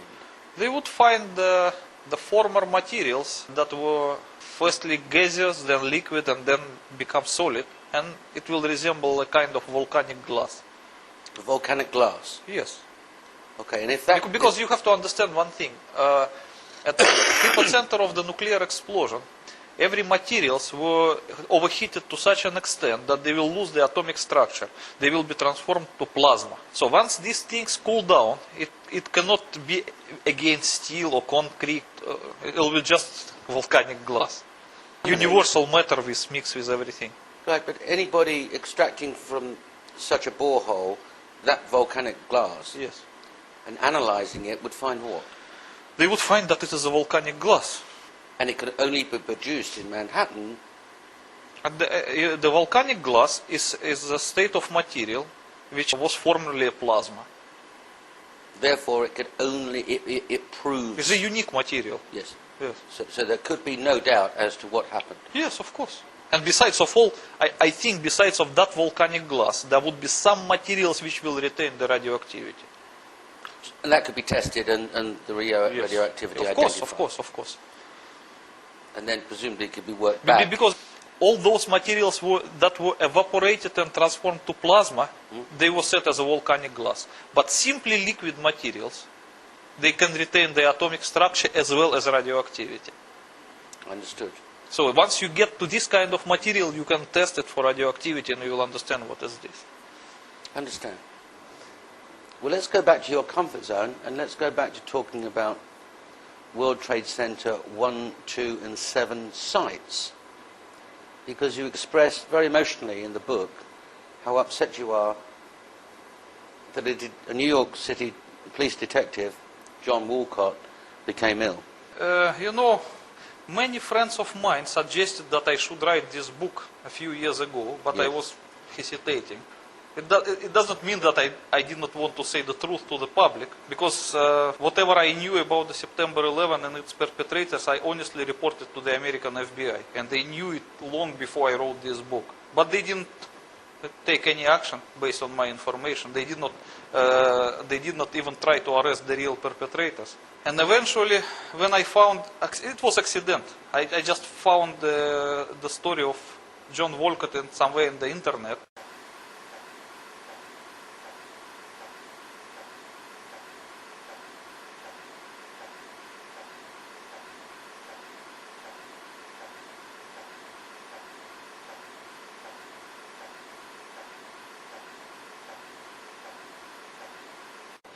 And it was said that he was surprised while working at the Ground Zero that a certain FBI agent entered Ground Zero in the full hazmat suit, while the others who worked there, they were just totally unprotected. And he was just surprised, what's wrong with that? And they're covered in duct tape and fully protected? No, they were fully protected, you know, like a lunar-looking hazmat suit. Yes. You can fly to the moon in it. Oh, and what kind of protection did John Walcott have? Nothing. Probably the respirator made from the ordinary material, or probably nothing even like that. What happened to him? According to the published story, he got sick with the so-called leukemia, which is a typical consequence of the radiation sickness, which resulted in his bone marrow transplantation. And so that is the only way he managed to survive. So he was the victim of radiation poisoning? Of course, as many other Ground Zero responders who were there unprotected and freely inhaling the radioactive vapors. And what happened to him afterwards? Yes, I told you that he was so sick that it required a bone marrow transplantation to save his life, because his blood was not regenerating. Because the bone marrow is the first thing which is damaged by radiation usually. So when you see this kind of thing, that is the consequence of the radiation sickness. It can't be anything else? It can be anything else, but the bone marrow is the first victim of the radiation, always. It's the most sensitive to the radiation. But he survived, didn't he? He survived because of the bone marrow transplantation. He was lucky to get the transplant. But some other people were not so lucky, they just died. And the quality of his life? Look, when you get the bone marrow transplantation, you will be like invalid for the rest of your life. You have to take anti-rejection medicine, as with any other transplant. You have to cover your mouth not to accidentally get any infection, because your immune system virtually ceased to exist. And so he'd have to live in his own home, but not go outside because of his immune system? Yes, as with any other transplant. Okay. It can't be called life. It's just like So when we look existence. at those pictures from space of vapors coming out of the debris of WTC 1, 2 and 7. You mean yes. This, yes? Yeah. Yes. Ground Zero workers were inhaling those vapors. Yes. So why haven't we seen a story in the New York Times that 10,000 workers are all dead? What happened to them, and how would that be suppressed? It's easy to suppress because when people get the radiation sickness, it's normally not acute, it's chronic. It will be apparent in the year or two, and it can reveal itself differently. Someone may have cancer, someone may have another kind of cancer, someone may have a blood disease or whatever. Just generally bad feeling, and whenever they go to doctor, the doctor can diagnose them anything unrelated to the radiation.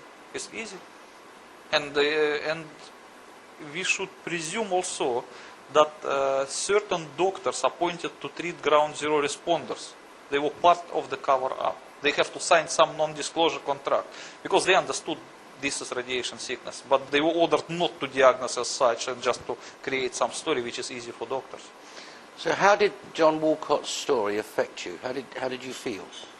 I just feel very disgusted when I read that FBI agent enter ground zero in the hazmat suits. Knowing what you knew? Yes, they knew exactly what I knew. And they don't want to tell it to the others. Okay. That actually triggered me to write this book. I understand. Let's go back to these doctors. There would be, they're our guys, they go to our doctors, and that doctor, when confronted with 1, 2, and then 10 or 20 people coming in feeling sick, you mentioned in the book that they'd feel sick the next day, maybe. No. You don't have to mix up two different radiation sickness. There is acute radiation sickness and there is chronic radiation sickness, which are totally different things. Could you explain? Yes.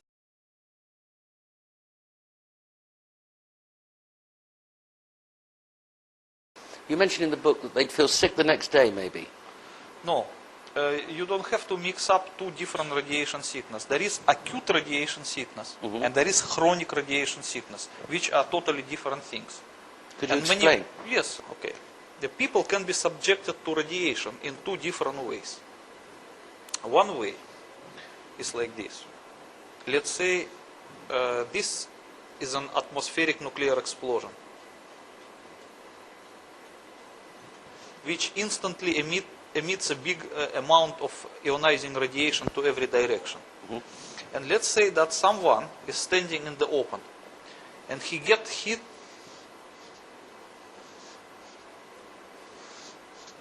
by the front of the ionizing radiation. So he will be injured by this radiation. But this event will not last long because the ionizing radiation which is coming from the hypocenter of nuclear explosion is just a momentary thing. It doesn't last any second or 2 seconds, it's just very short time, once, that's it. So if that person at this time was hidden behind the wall, he would probably be saved. But if he is in the open, he will get the dose. So the strength of the penetrating ionizing radiation in this sense is measured in a special units, which for short they call it R, but in, like, I don't know how you pronounce it, Röntgens. Renatogens, yes. Okay, sorry, I can't pronounce it in that way. And once people get that number of radiation exposure, he cannot get it anymore because this kind of thing doesn't last. So let's say in order to feel sick immediately, a person has to get 50 Röntgens. If it is below 50, you will not feel anything. It will damage your body, but you will not notice it. But anything above 50 will make you sick probably in next 2 or 3 days. And if you get 100 of it, you will feel seriously sick, also in 2 or 3 days, and you will probably need to stay in the bed for a few months. And if you get over 150 of this, you will feel sick also in 2 days or 3 days, and you may die, because it's considered to be dangerous. Understood. Not everybody will die, but it could be a big percent, 60, 70%. Right. Depend on the general health. But some other people may recover. So if someone gets more than 200, it's a big chance to die, and 250 is considered to be a mortal dose. But the nominally mortal one is considered to be 500. That's just like guaranteed, at least according to the American classification.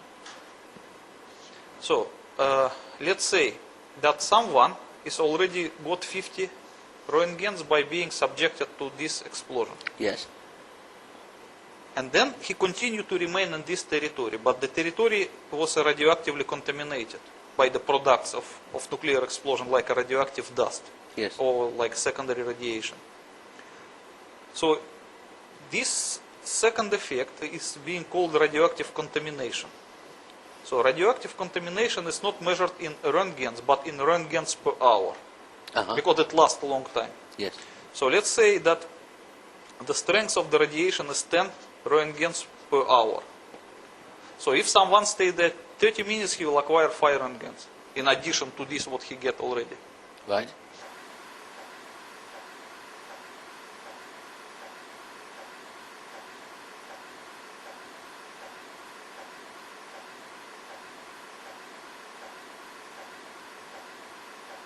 And this can be accumulated. So as you can see that these two distinct, this one factor and this another factor that you can obtain the radiation dose. So people who work on ground zero, they were never subjected to the first one because there was no nuclear explosion in the open. It was underground, and all penetrating radiation was absorbed by the rock.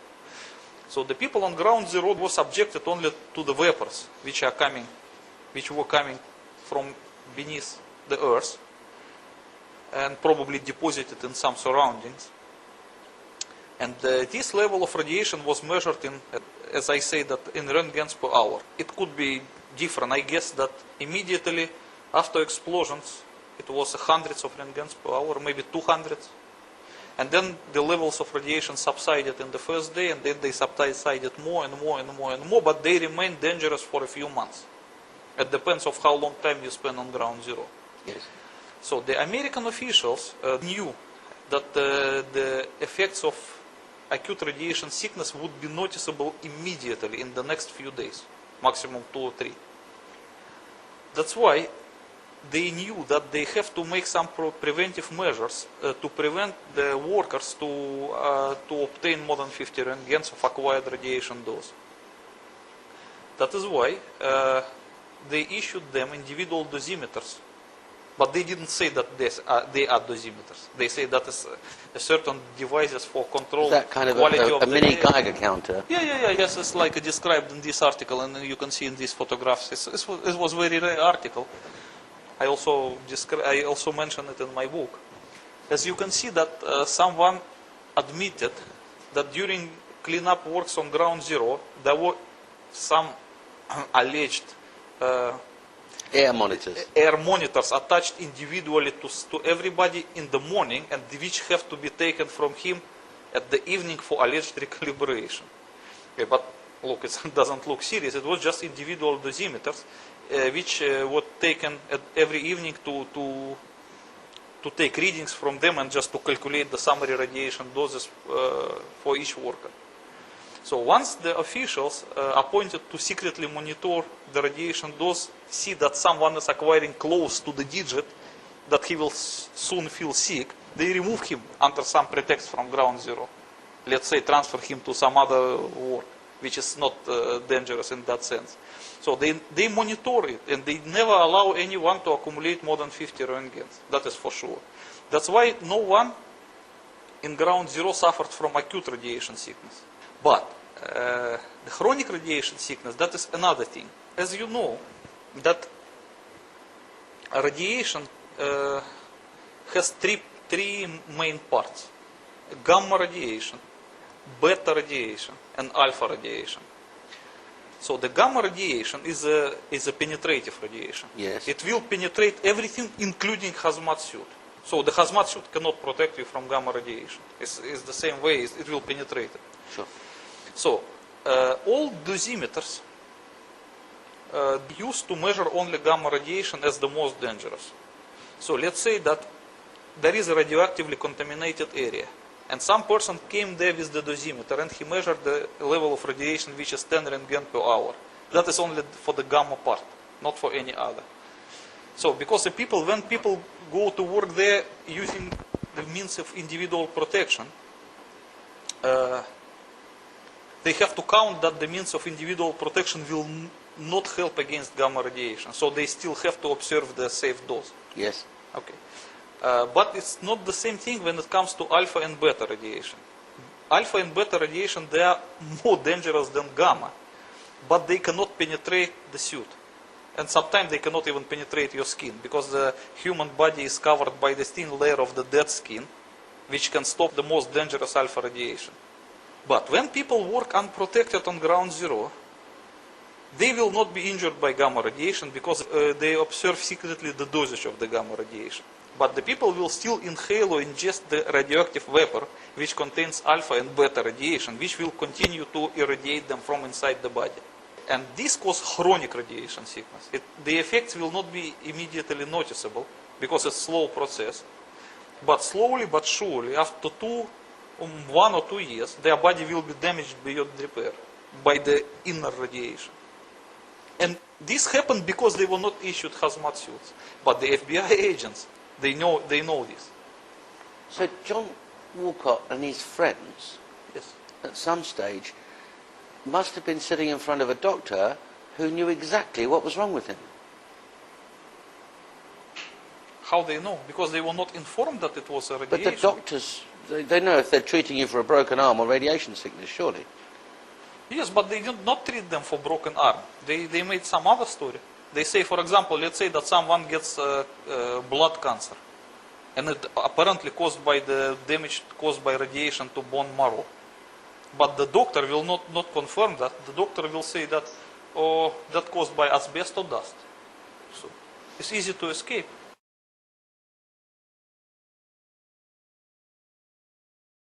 Yes, but they did not treat them for broken arm. They made some other story.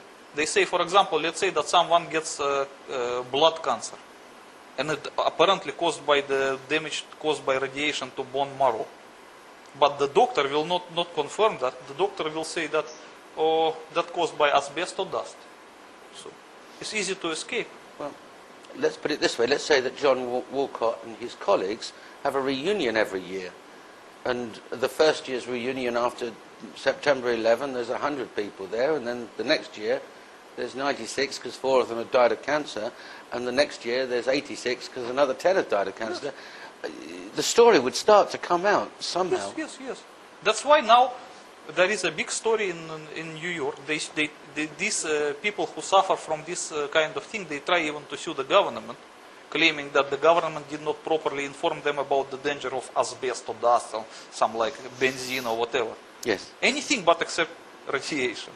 And your position is that all of them are suffering some form of radiation sickness from the... Yes. It's apparent chronic radiation sickness because it was ground zero, after all. It's the place of nuclear explosion. And they work there, and they begin to work there in the first few days, totally unprotected. Yes. But let's say that's continued because over a period of time they redesigned the sites and other people came into work. How long would those vapors continue for? I know the fires underneath continued for 3-4 months, as you said they would. There were no actually fires underneath. There was not fires. They were just extremely hot material. Molten steel? Not only molten steel, molten rock, anything molten, but not fires. Okay. But because it was extremely hot, it was presented to public as underground fires, but they were not. Okay. Because you said it's gone from thousands of degrees, there's nothing to cool it down quickly, so it lasts a long time, and the burning steel. But how long would the vapors last? How long? The vapors would, as long as it is hot, it will just release some vapors. Okay. So anyone working there, even a year later, would still get some form of... Probably not a year. I believe that in 5 or 6 months they managed to cope with it because they put some effort to curb the radiation. They sealed? No, first they use some special chemicals mixed into the waters of firefighters. Yes. And they use the firefighters to pour these waters into the cavities. So it minimized the exposure, but not much, I believe. But at least it cooled down a little bit, the matter. So if in natural conditions, if left on its own, it would cool down in maybe 1 year, because they were trying hard to cool it artificially. Maybe they succeeded in half a year. These vapors wouldn't just affect ground zero workers and police and fire department officials. Would it not also affect Manhattan residents? Of course they would affect Manhattan residents. Okay. But as far as I know, that Manhattan residents from the dangerous area, they were evacuated and not allowed to come back for another 6 months. Well, yes, the ones that were immediately affected, yes, certainly. Yes. They were not allowed to return until 6 months passed. which is still short. They should be away for at least 2 years, not 6 months. Okay, well, let's say that some of them returned within 6 months, and let's say that Mrs. Green or Mr. Brown inhaled some of this radioactive vapors and became not chronically sick but felt unwell. They wouldn't go to the specially prepared fire department's doctor. They'd go to a doctor, their own private family doctor, who they know very well, George down the road. And wouldn't he know exactly what was wrong with them? Not necessarily. Why he should? He's a doctor. They've So got radiation sickness. The doctor is not necessarily a specialist in nuclear explosion and these kind of things. He's just a doctor. Okay. Well, if that what doctor saw is the symptoms, he doesn't see the cause. Okay. Well, if that doctor has half a dozen people from Vestey Street, which is just off, and they've come into him with the same symptoms, wouldn't it occur to him, wouldn't one suppose, to say, just hold the phone here, there's something wrong? I don't think so, because the doctors, they also read newspapers and also they have some internal instructions. So let's say that certain doctors receive some circular which says that all people who live around ground zero were affected by asbestos dust. So the doctor should believe that. It's easy to cheat people, including doctors. Yes. Yes. All right, well, let's talk about more about the medical impact of the radiation, the radiation, the vapors coming from the ground. They were seen from space, and in fact identified. You're talking about? I'm talking about the shots from oversaw that saw these vapors for some time, and you observe in your book that they're not black smoke. No, they're because white. it's not smoke; it's a vapor. Right. It's white. You also observe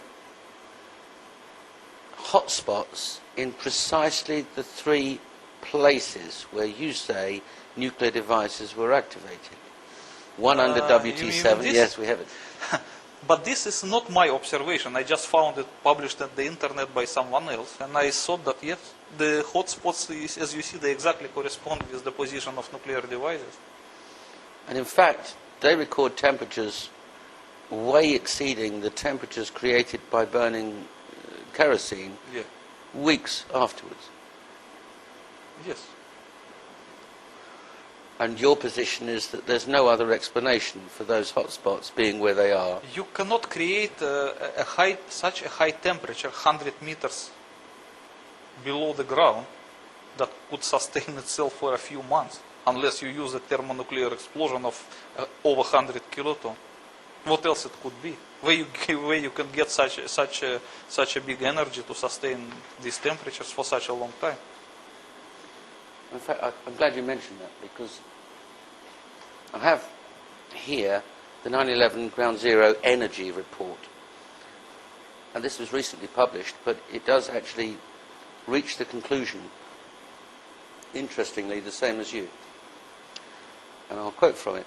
The huge vertical particle plumes briefly left behind where the towers had stood moments earlier offer mute testimony to the fact that solid floors did not sequentially pancake downwards. That would have taken significantly longer, been far less destructive, and appeared far different from what was observed. Clearly, this hypothesis that a sequenced vertical array of directional low-yield thermonuclear devices was used to annihilate the World Trade Center skyscrapers top to bottom. Forgive me. It's not an easy thing to prove. It should be easy to disprove if it's significantly off base. Yet it remains standing as the basis for the only explanation to account for all the most phenomenal ground zero evidence. So here we have some physicists agreeing with you. Yes. And we have a groundswell of sites coming up saying 9/11 truth, loose change, other experts, doctors of physics coming forward and saying there's something wrong here. And each of those is heading towards the conclusion that you draw in your book. That must give you some comfort.